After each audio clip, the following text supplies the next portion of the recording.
ketika diumumkan itu pun kita nggak percaya, nggak percaya ketika diumumkan terfavorit Desa Cikolelet. Saya bilang, Bu, itu mungkin kita masuk nominasi, karena saya dapat kabar bahwa Cikolelet kali. Setelah ditunggu lama, enggak, Pak Ojat katanya, ayo naik, ini kita yang dapat. Akhirnya saya naik, saya cium tangan Ibu, saya bilang terima kasih, Bu.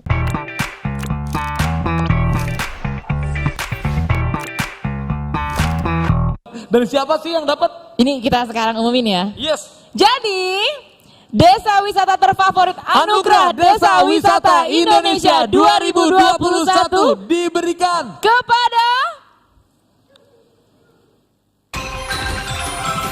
peraih penghargaan Desa Wisata Terfavorit Anugerah Desa Wisata Indonesia 2021. Desa Wisata Cikolelet, Kabupaten Serang, Banten.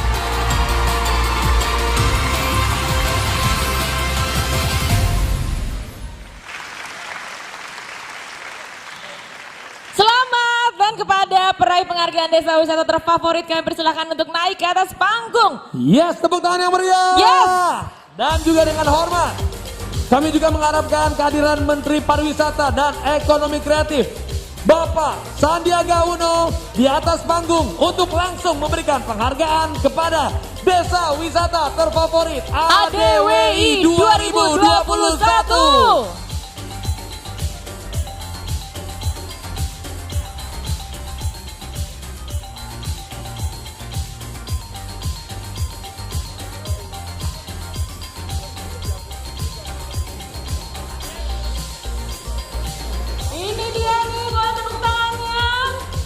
Luar biasa, likes-nya banyak banget loh. 75.000 lebih likes. Dan Mas Menteri langsung memberikan penghargaan kepada Desa Terfavorit. Wow, ini keren sekali nih. Dan dapatkan hadiah senilai 50 juta rupiah. Ya, Assalamualaikum warahmatullahi wabarakatuh. Sahabat Banten Podcast, berjumpa lagi dengan kami Banten Podcast. Kali ini kami hadir bersama tamu yang pastinya dikenal sama masyarakat khusus Kabupaten Serang. Sekarang bukan Kabupaten Serang saja, mungkin se-Indonesia kenal dengan siapa tamu yang kita undang kali ini. Gitu. Semoga Banten Podcast yang menyaksikan tema kali ini selalu diberikan kesehatan. Amin ya rabbal alamin. Telah hadir bersama kita seorang sosok yang luar biasa. Saya tahu beliau orangnya kreatif, inovatif, dan memang visioner. Siapa kalau bukan peraih tadi yang seperti ditampilkan di televisi, peraih medali penghargaan ADWI 2021 atau Anugerah Desa Wisata Indonesia yang diberikan langsung oleh Pak Menteri Pariwisata, Pak Sandiaga Uno. Ya, kita langsung saja bertemu dengan sosok beliau, namanya Bapak Ojat Darojat selaku Kepala Desa Cikolelet. Selamat datang di Banten Podcast, Pak Ojat. Selamat datang, Kang. Aduh, terima kasih Pak sudah bisa menyempatkan hadir di Banten Podcast. Gitu. Apa kabarnya Pak? Kebahagiaan saya bisa diundang di Banten Podcast ini, yang beritanya cukup sangat menarik untuk ditonton. Iya, alhamdulillah Pak. Sehat Pak? Alhamdulillah. Keluarga sehat Pak? Keluarga alhamdulillah sehat semua. Keluarga semua sehat Pak. Alhamdulillah Pak. Sebelumnya saya ucapkan selamat kepada Bapak terpilih sebagai kepala desa dulu Pak. Untuk yang ketiga kalinya. Selamat, berarti ini ketiga kali Pak ya? Ya, untuk ketiga kalinya. Periode 2001 sampai 2027 insya Allah. Luar biasa. Berarti nanti kehilangan sosok Pak Ojat yang keempat siapa? Mudah-mudahan penggantinya sesuai dengan kita siapkanlah regenerasi. Yang penting bagaimana kemudian sosok pemimpin ke depan bisa melanjutkan apa yang kita rintis sekarang, sehingga harapannya ke depan Cikolelet betul-betul menjadi desa mandiri. Itu harapan kami.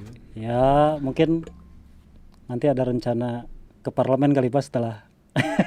Saya belum kepikiran. Oh belum. Konsen mentuntaskan dulu selama kurun waktu 6 tahun ke depan. 6 tahun ke depan. Tapi dulu saya ingat Pak, waktu pernah saya ke Cikolelet pertama kali tahun 2014 kalau salah. Waktu itu ada kedatangan Ketua MPR Pak Zulkifli Hasan. Ya, betul. Dengan Pak Yandri anggota DPR RI. Bahkan beliau waktu itu jadi Menteri Kehutanan, menyampaikan bahwa waduh ini udah saatnya jadi anggota dewan nih, bukan jadi ya betul Pak ya dulu. Itu sangat menarik dan saya udah mengenal sosok beliau pemirsa udah lama dan betul-betul humble. Nah ini kemarin saya kembali ucapkan selamat Pak, karena ternyata Desa Cikolelet ini mengharumkan nama daerah khususnya Kabupaten Serang, dan saya lihat Bupati juga, Ibu Bupati sangat senang sekali meraihnya. Sudah meraih sebagai juara terfavorit. Ya, juara terfavorit. Kita mendapatkan 2 trofi. Yang pertama adalah terbaik kelima rintisan desa wisata tingkat nasional. Yang kedua ada terfavorit. Ini buah tangan dukungan daripada seluruh netizen Banten, khususnya umumnya ya seluruh Indonesia yang mendukung Cikolelet. Tapi berbicara dulu Pak, saya pegang dulu Pak ya. Ya silakan. Ini luar biasa, ini udah dipegang Pak Menteri lah ya. Saya mau pegang. Nih Pak, nih suatu kebanggaan, saya juga ikut bangga Pak karena saya ikut nge-like dengan kawan-kawan yang di Lingkar Banten khususnya dan Banten Podcast itu ikut sama-sama vote. Ada voting kan secara tidak langsung vote Pak ya. Like itu gitu. Pak, boleh diceritakan nggak Pak, maksudnya prosesnya dari awal seperti apa sih Pak saat mengikuti awal desa wisata ini? Kita sekitar 6 bulan yang lalu ini kita jadi dari Kementerian Ekonomi, Kementerian Pariwisata dan Ekonomi Kreatif ini membuka link di Jadesta, jejaring desa wisata, di mana mereka membuka pendaftaran untuk mengikuti lomba anugerah desa wisata Indonesia. Nah, kami kemudian berembuk terutama dengan penggerak-penggerak wisata yang ada di Desa Cikolelet. Yang kedua juga dengan pemerintah daerah, dalam hal ini adalah Dinas Pariwisata Kabupaten Serang. Pada waktu itu dengan kami berkomunikasi dengan Bu Win ya, selaku Bina Destinasi. Kemudian juga dengan rekan HPI karena yang pintar membuat IT ini dari HPI itu. Saya hubungi juga Ginanjar. Bagaimana kemudian apakah kita bisa nggak untuk mengikuti lomba ini? Kita mempunyai mimpi bahwa dengan wasilah lomba ini dapat mengangkat Desa Cikolelet sehingga bisa dilihat, bisa didengar, bisa dikenal di lingkungan luas secara nasional. Dan alhamdulillah mereka mendukung. Banyak syarat-syarat yang untuk mengikuti lomba ini sebenarnya banyak syarat-syarat, sehingga sebenarnya ada 5 desa di Kabupaten Serang yang mengikuti lomba ADWI ini. Desa mana ada desa yang ada di Serang Timur, desa ada di yang Bedua Pamarayan. Kemudian ada desa Sukaratu, kemudian desa Pulau Tunda. Pulau Tunda ikut juga. Pulau Tunda ikut. Sehingga loloslah 2 desa itu untuk mengikuti lomba. Nah, dan ada syarat yang sangat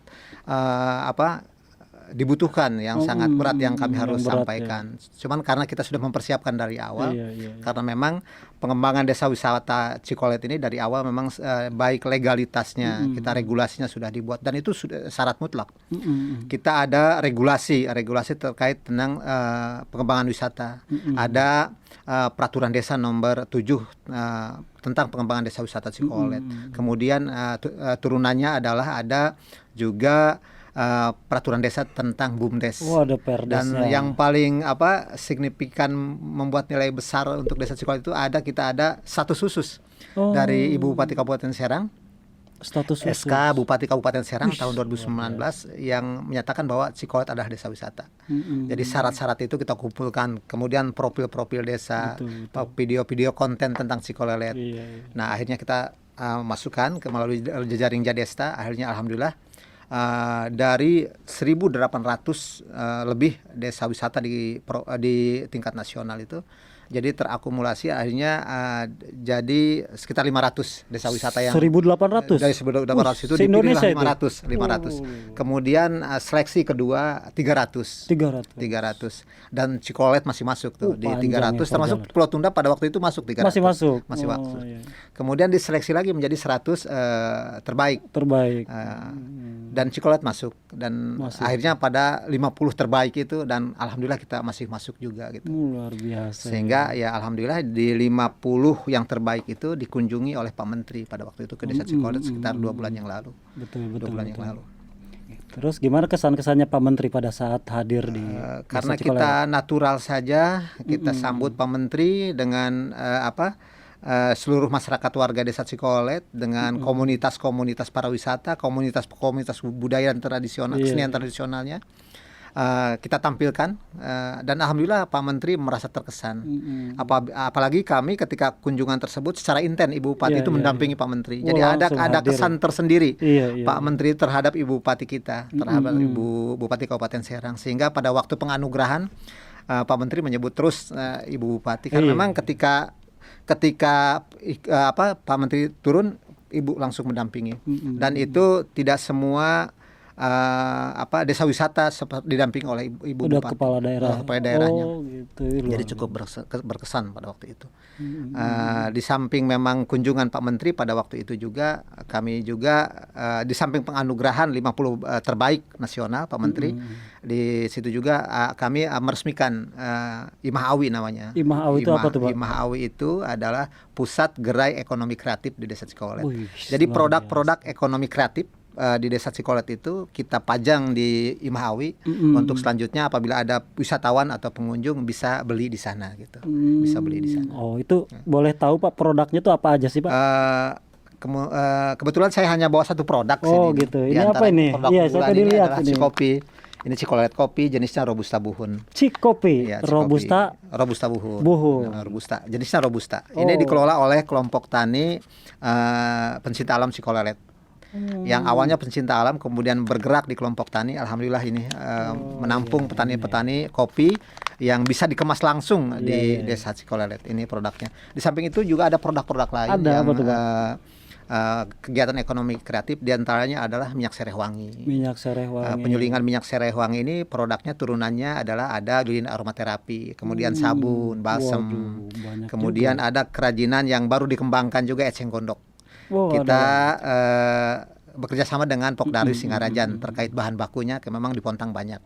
Kita kembangkan juga. Ada juga kambing etawa, produksinya ada susu kambing etawa, ada pembuat emping juga, ada jamur tiram. Kemudian juga ada pesen, seperti pakaian saya pakai ini adalah pakaian khas dari Desa Wisata Cikolelet, termasuk ini. Dan ini kemarin dipakai oleh Pak Menteri. Iya, saya lihat juga. Betul. Yang batik Kaserangan ini.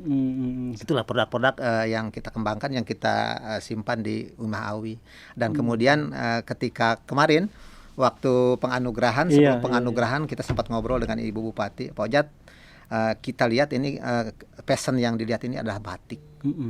Nanti Ibu akan bawakan ahli batik ke Desa Cikolelet, nanti melatih warga masyarakat di Cikolet agar kemudian di Cikolet ini ada batik khusus, batik Desa Cikolelet. Saya bilang itu harapannya Bu, saya bilang. Kemudian juga Ibu menyampaikan nanti juga ada yang ahli di bidang kerajinan bambu Ibu bawa ke sana. Nanti karena di Cikolet memang banyak sekali bambu-bambu yang berkualitas yang bisa dijadikan untuk kerajinan. Karena memang kita mengakui selama ini masih kekurangan ya dari segi kerajinan, dari segi krianya masih kurang. Makanya mudah-mudahan dengan adanya pelatih batik, kemudian pelatih bambu, harapannya ini akan menambah kriya untuk akhirnya menjadi oleh-oleh khas Desa Cikolelet. Iya, betul. Ya, mudah-mudahan Pak ini kan bisa menjadi pilot projectnya desa-desa lain ya, khususnya di Kabupaten Serang kan harapan Ibu begitu. Karena memang kalau di Kabupaten Serang Bapak juga kalau nggak salah selaku ketua Pokdarwis ya? Ya, ketua Forum Pokdarwis Kabupaten Serang. Di mana di Kabupaten Serang ini sudah ada sekitar 30 desa wisata rintisan. Kemudian 10 desa wisata itu sudah mendapatkan SK khusus dari Ibu Bupati Serang sebagai desa wisata rintisan. Harapannya ini ya rekan-rekan ini juga bisa mengembangkan inovasinya di bidang wisata karena memang sebagian besar sih inovasi di Kabupaten Serang ini di bidang wisata karena memang faktor alamnya mendukung, kemudian juga zonanya juga memang kita ini ada beberapa zona wisata seperti yang dekat dengan Anyer, Cinangka itu kan zona-zona wisata. Insya Allah bisa dikembangkan. Kalau nggak salah di Desa Cikolelet itu ada wisata Puncak Cibaja, yaitu ya sempat viral Pak dulu di media sosial. Sekarang gimana Pak nih di pengembangannya di sana? Sebenarnya konsep yang kita kembangkan di Desa Cikolelet ini adalah empat potensi yang kita kembangkan, 4 daya tarik yang kita kembangkan. Di antaranya adalah tradisi budaya. Cikolelet ini mempunyai sekitar 7 tradisi budaya. Kita ada tradisi budaya Ngagurah Dano, tradisi budaya seni betutur memaca. Gurah Dano saya pernah ikut. Ngerek panganten, kemudian juga ada tradisi budaya nuku, ada tradisi budaya prah-prahan dan berbawokasan gitu. Kemudian yang kedua adalah kesenian tradisional. Kita ada kesenian calung. Pemainnya perempuan perempuan pemainnya. Oh, khusus perempuan. Waktu Pak Menteri kemarin ditampilkan dan waduh Pak Menteri tuh nyawer tuh. Wih, luar biasa. Kemudian ada kesenian rudat.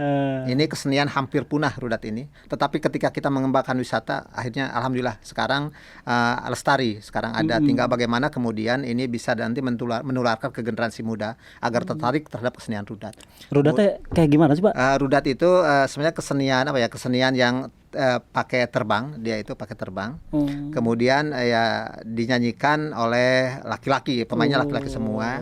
Jenis ketukannya ada sela, telu dan goong gitu. Dan goong. Sama sih pada dasarnya sebenarnya ini kesenian rudat ini kesenian yang sudah lama, kesenian tradisi pesantren. Dulu itu para wali-wali Allah ini di Banten ini menggunakan alat kesenian ini dalam rangka penyebaran agama Islam. Kemudian ada seni rampak qasidah, kemudian ada seni kendang pencaksilat dari keseniannya. Kemudian yang ketiga itu adalah ekonomi kreatif. Ekonomi kreatif yang saya sampaikan tadi. Ada nyaman juga ada ya. Nyaman. Dan yang keempatnya daya tarik wisata alam dan wisata buatan. Di antaranya adalah Cibaja. Cibaja ini sebelum pandemi cukup luar biasa kunjungan. Ke Desa Cikolelet ini sekitar 800 orang per minggu nyampe. 800 orang? Iya, sebelum pandemi. Nah sekarang kan dihantam pandemi 2 tahun. Kemudian kami mulai bergerak lagi kemarin, ada lagi PPKM. Sehingga karena wisata kita wisata alam ya otomatis kunjungan sepi. Kembali lagi menjadi hutan lagi, kita tata lagi. Sekarang ada penataan lagi, alhamdulillah mudah-mudahan ini lebih baik lagi penataannya. Dan alhamdulillah yang jadi kendala ke Cibaja ini adalah aksesibilitas jalan. Betul. Gimana? Tergantung cuaca nih kalau ke Cibaja ke air terjun. Ya kalau cuacanya kemarau ya bisa dilalui oleh kendaraan dan jalan kaki. Tapi kalau cuacanya hujan ya kalaupun nekat ke sana pasti licin gitu, pakai jalan kaki. Tapi alhamdulillah kita tahun ini mendapatkan bantuan dari Kementerian Desa, di antaranya adalah 2 unit homestay dan kemudian jalan infrastruktur itu. Ya, jalan pedestrian untuk ke Cibaja 400 meter. Ini pun masih kurang 1 kilometer lagi. Mudah-mudahan pemerintah daerah, provinsi, kabupaten mudah-mudahan bisa menyentuh sehingga pada tahun 2002 akses jalan ke Cibaja ini selesai. Amin Pak. Mungkin kayaknya nanti juga berbondong-bondong ingin membantu Cikolelet kalau lihat ini sudah membanggakan daerah mendapatkan anugerah melawan ribuan desa Pak, itu sangat tidak mudah Pak. Ini sangat luar biasa perjalanan Bapak kemarin. Tapi dulu Pak boleh diceritakan nggak Pak perasaannya gimana sih pada saat pada saat dipanggil naik ke atas panggung menerima piala terfavorit kan pasti nyangka nggak tuh dulu awal? Jadi memang dari awal kita sudah memantau kan. Gitu. Dari awal sudah memantau pergerakan dari masing-masing desa, 50 desa itu. Kita pantau pergerakan mereka, like-nya berapa, view-nya berapa, komennya berapa, kita pantau. Kita pantau terus. Nah, kemudian ya 2 anugerah yang kita dapatkan ini, yang pertama adalah juara kelima ya, Desa Rintisan. Rintisan yang mana nih Pak? Tingkat nasional. Rintisan yang ini. Oh, yang ini. Yang ini yang Rintisan. Rintisan. Kemudian yang kedua ini ada terfavorit. Ya kita tidak menyangka karena kita menyangka pada waktu itu kita sudah disalib oleh salah satu desa yang lain di Provinsi Riau namanya Koto Masjid. Dia Kampung Patin kampungnya. Dia cukup bagus juga pergerakannya. Kita hampir tersalib gitu.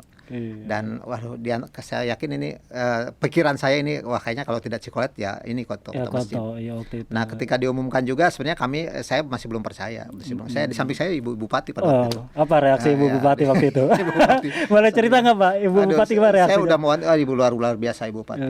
Saya udah pesimis karena memang ada kabar bahwa untuk terfavorit ini diraih oleh Koto Masjid. Mungkin apakah ngeprank atau apa, ada salah satu panitia atau dewan juri menyatakan bahwa Pak ini yang Bapak tersalip oleh Koto Masjid. Ya udah saya bilang kita harapannya di terbaik rintisan 5. Udah bagus ya. Saya bilang Bu Bupati, Ibu jangan kecewa ya. Kita hanya dapat trofi itu pun kita dapat juara 5 terbaik 5 rintisan. Ibu bilang apa? kita duduk di sini saja sudah bangga. Betul. Sudah masuk 50 besar sudah bagus. Ibu bangga katanya sama Cikolet. Itu bilang Bupati. Awalnya saya bilang waktu awal karena saya bilang sebelum lomba saya bilang udah telepon saya Bu, Ibu kalau sibuk nggak ini mau jangan dipaksakan untuk datang. Betul. Tapi pengen hadir beliau. Jadi ketika dia jawab kalau Ibu diundang Ibu harus hadir. Ini bukti keseriusan Ibu membangkitkan dan menciptakan desa-desa wisata di Kabupaten Serang. Nambah semangat Bapak dong. Tadi saya nggak enak itu takut dia datang akhirnya kecewa, ternyata dia seperti itu sosok Ibu. Sudah 50 besar Ibu udah bangga. Ini menjadi pionir Cikolet untuk desa-desa lain, inspirasi untuk desa-desa lain. Ibu harus datang. Ini bukti keseriusan Ibu membina desa-desa wisata. Dan alhamdulillah, dan ketika diumumkan itu pun kita nggak percaya, nggak percaya ketika diumumkan terfavorit desa Cikolet. Saya bilang Bu itu mungkin kita masuk nominasi karena saya dapat kabar bahwa Cikolet kali. Setelah ditunggu lama, enggak Pak Ojat katanya, ayo naik, ini kita yang dapat. Akhirnya saya naik, saya cium tangan Ibu, saya bilang terima kasih Bu, kita dapat juara. Saya naik. Ya sempat ada perbincangan juga dengan Pak Menteri, saya lihat di atas panggung. Sempat ada perbincangan gitu. Apa tuh Pak? Pak Menteri bilang Mang Ojat, dia ingat saya karena pada waktu itu kan saya nama Mang Ojat. Mang Ojat saya bilang dari awal saya udah percaya Mang Ojat yang bakal maju. Saya bilang terima kasih Bang. Ya ini berkat dukungan seluruh masyarakat netizen di Banten. Saya bilang Bang ini yang betul-betul kekuatan media sosial ini luar biasa saya bilang, dan kepedulian masyarakat Banten luar biasa. Mereka care betul bagaimana kemudian saya salah satu wakil desa wisata yang mewakili Banten. Mereka care, mereka berkeinginan di Banten ini harus muncul gitu. Betul. Karena kan kalau kita melihat wisata yang kita dengar itu kan Yogyakarta, kemudian Nusa Tenggara Barat, Bali, kemudian Lombok, kemudian Nusa Tenggara Barat. Selalu begitu. Itu aja yang tiba-tiba kemudian kita muncul menjadi terfavorit. Ini berkat kekuatan netizen Banten. Betul. Dan dalam kesempatan ini juga saya ingin menyampaikan langkah-langkah desa wisata Cikolet sejauh ini kemudian bisa hadir di panggung yang terhormat, panggung yang bergengsi. Ini semata-mata berkat kekuatan, berkat kekompakan seluruh masyarakat Banten, terutama netizen yang sudah like, yang sudah menonton, kemudian komentar, sehingga alhamdulillah tadi itu kita menjadi terbanyak 75.000 lebih, dan sekarang pun masih terus merangkak naik. Udah bertambah, udah berapa tuh Pak? Dicek ya Pak? Sekarang udah 100 ribuan, hampir 100 ribuan.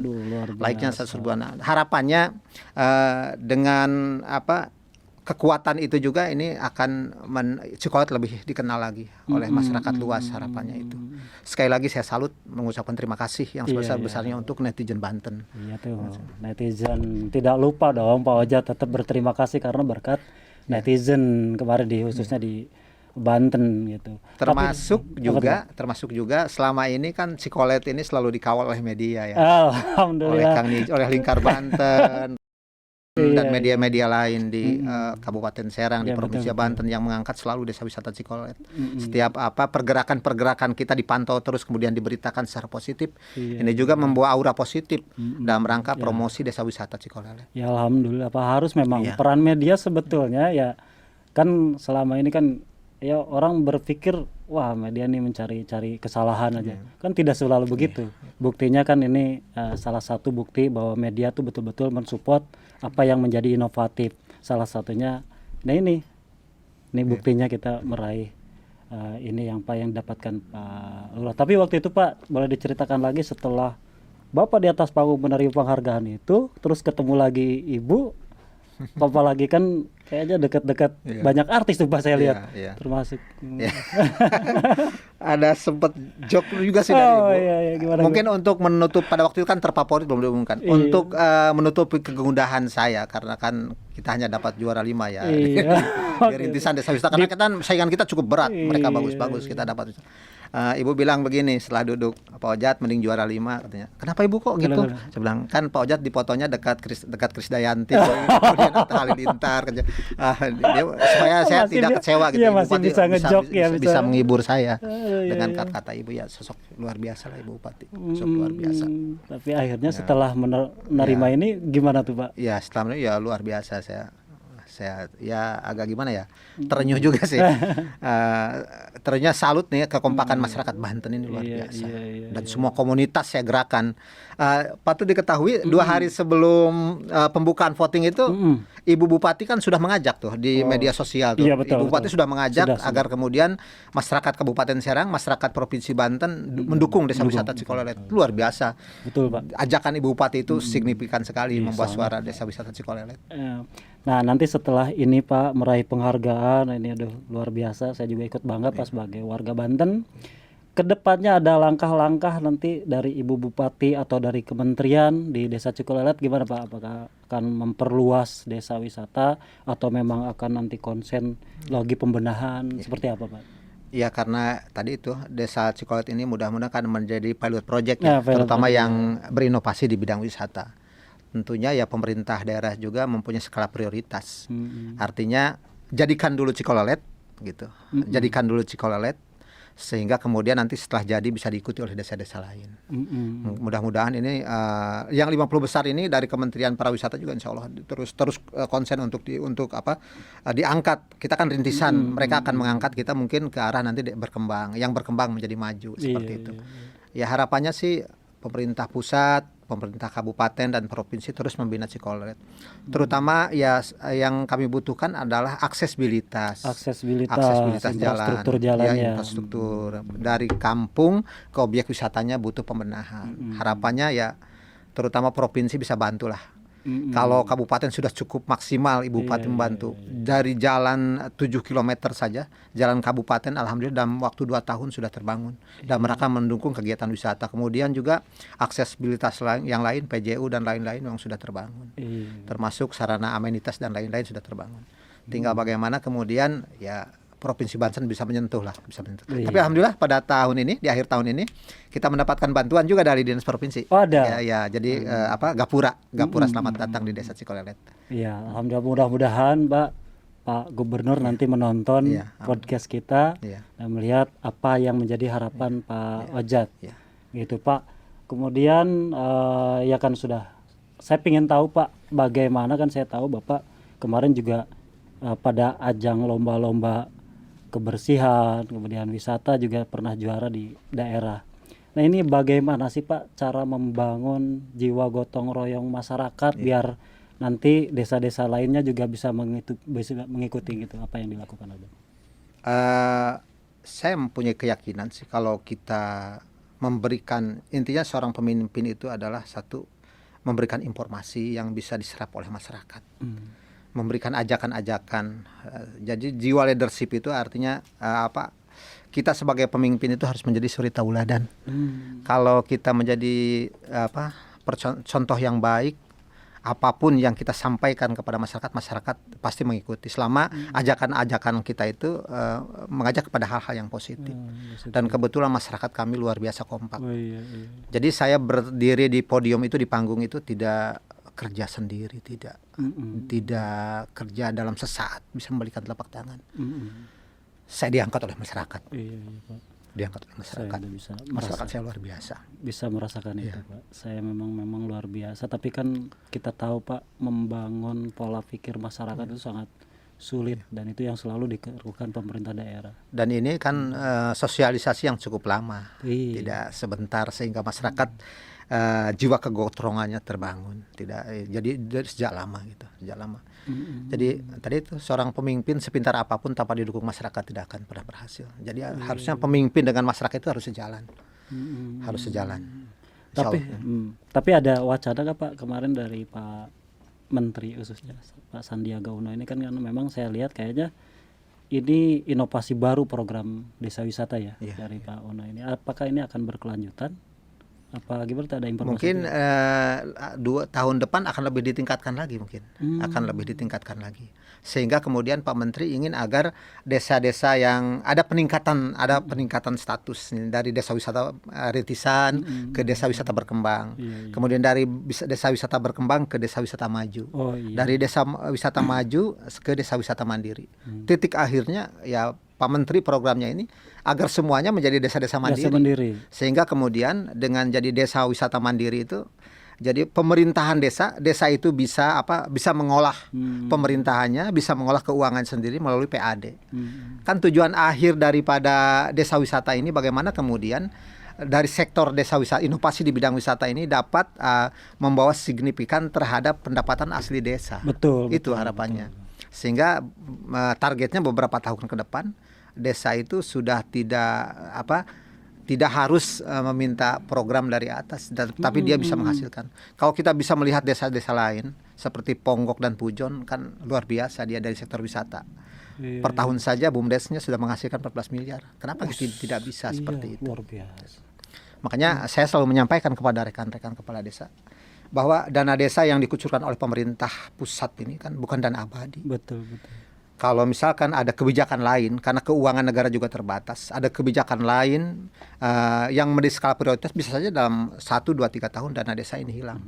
Nah ketika dana desa ini sudah hilang, sementara kita belum mandiri, kita akan kembali ke titik awal sebelum undang-undang desa disahkan. Makanya saya mengajak, ayo sudah saatnya pada fase kedua undang-undang desa, dana desa ini bergerak 6 tahun kedua ini, prioritas kita sudah tidak infrastruktur lagi. Kalau pada fase pertama dana desa dari undang-undang desa 6 tahun pertama, pemerintahan desa itu konsen di infrastruktur, maka seharusnya sekarang 60 atau 85% sarana prasarana sudah terbangun. Nah sekarang paradigmanya dirubah. Kita lebih kepada bagaimana di fase kedua undang-undang dana desa ini kita lebih motivasi kita ini pemerintahan desa ke inovasi. Betul. Apakah itu inovasi di bidang wisata atau inovasi di bidang lainnya, sehingga akhirnya harapannya melalui inovasi ini kan akan menciptakan desa-desa mandiri. Inovasi ini bisa digerakkan melalui penguatan BUMDes. Betul. Kemudian inovasi di bidang wisata dan lain-lain. Kemudian juga penguatan ekonomi kreatif. Gitu. Kalau itu saja bisa berjalan, insya Allah 4 atau 5 tahun ke depan banyak desa-desa di Kabupaten Serang ini menjadi desa-desa mandiri. Kalau konsen gitu. Kalau sekarang itu yang desa mandiri di Kabupaten Serang ada berapa? Ada beberapa desa. Ada beberapa desa sudah ada. Ada lah. Kalau kita masih kapasitas desa maju. Mudah-mudahan kita menuju progres selama jabatan saya 6 tahun ke depan ini, di minimal di akhir tahun Cikolet itu sudah bisa menjadi desa mandiri. Amin Pak. Aduh Pak, luar biasa nih bincang-bincang dengan Pak Ojat. Mungkin banyak nanti manfaat dan pengetahuan yang akan diterima sama sahabat Banten Podcast Pak. Ini terakhir Pak, sebelum kita tutup perbincangan kita, kan tadi saya terus mendengar dari ucapan Bapak bahwa selalu terlontar nama Ibu Bupati yang sangat luar biasa, dan juga masyarakat Banten khususnya. Boleh Pak disampaikan apa yang menjadi disampaikan kepada masyarakat dan Ibu Bupati setelah meraih penghargaan. Ya sekali lagi saya atas nama seluruh masyarakat Desa Wisata Cikolelet, atas nama pengelola Desa Wisata Cikolelet dalam kesempatan ini, saya ingin mengucapkan terima kasih yang sebesar-besarnya kepada seluruh masyarakat Provinsi Banten yang telah melikes Desa Cikolelet sehingga Cikolelet dapat meraih penghargaan sebagai juara terfavorit di ajang yang bergengsi, ajang Anugerah Desa Wisata Indonesia. Kemudian juga ya kepada Ibu Bupati terima kasih atas bimbingan dan binaan Ibu Bupati. Alhamdulillah Cikolelet bisa seperti ini, dan kami terus berharap Ibu Bupati akan terus membina Desa Cikolelet dan desa-desa lainnya yang memang yang berniat memang konsen di inovasi, sehingga harapannya beberapa tahun ke depan desa-desa di Kabupaten Serang ini menjadi desa-desa mandiri.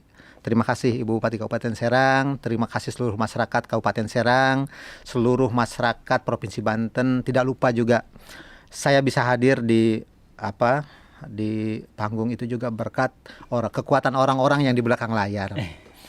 Orang-orang yang di belakang layar baik sejak persiapan maupun akhir. Terima kasih kepada Ibu Win, Kabid Destinasi. Kemudian terima kasih juga kepada Ginanjar, HPI. Kemudian terima kasih juga kepada Kang Amrin CS yang menghantarkan Desa Wisata Cikolet menjadi desa terbaik. Terima kasih. Wassalamualaikum warahmatullahi wabarakatuh. Waalaikumsalam warahmatullahi wabarakatuh. Jadi terima kasih Pak Ojat. Sangat bermanfaat buat kita, memberikan banyak pengetahuan, memberikan kita motivasi juga masyarakat Banten khususnya dan Kabupaten Serang khususnya ya. Pak Ojat begitu kelihatan itu ya baper. Nah, ini memang karena memang merasakan manfaat dari semua dukungan masyarakat Kabupaten Serang, terlebih Ibu Bupati Serang, terutama Bang Amrin CS tuh disebut sama Pak Ojat. Terima kasih Pak sudah bisa hadir di Banten Podcast. Mudah-mudahan nanti lain waktu kita bisa bincang-bincang lagi. Kalau tuh mungkin kita yang nanti saya undang ke Desa Wisata Cikolet siap podcast. Kita pasti hadir Pak. Terima kasih. Mungkin itu aja sahabat setia Banten Podcast. Kita ketemu lain waktu dengan tema-tema yang lebih menarik. Tentunya ini jangan lupa di like, subscribe, and share untuk Banten Podcast. Terima kasih Pak. Acara ini kita tutup dulu. Terima kasih. Assalamualaikum warahmatullahi wabarakatuh. Waalaikumsalam warahmatullahi wabarakatuh. Siap Kang, nuhun Kang.